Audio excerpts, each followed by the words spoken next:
Hello, my name is Bryce Tubbs, and I believe in the underdog.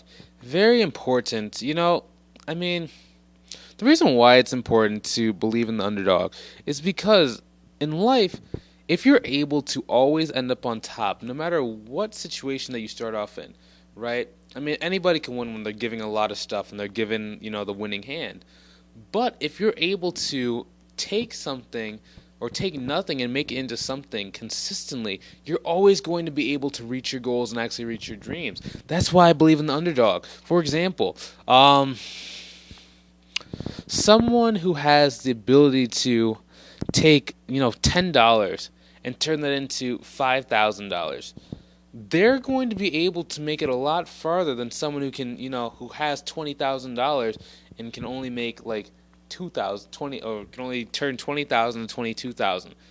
Because you have to learn how to grow things from a small scale in order to make it work on a large scale. Because if you just take a lot of money and you don't have the foundations, you don't understand what causes money to grow and what causes money to be maintained, you're going to lose a lot faster. That's why I believe in the underdog. If you want to learn what it takes to actually, grow however much money you have now and actually get your business to work, go join my group called Uncapped Growth Strategies because we show you how to do just that. Have a great day. See you later. Talk to you soon.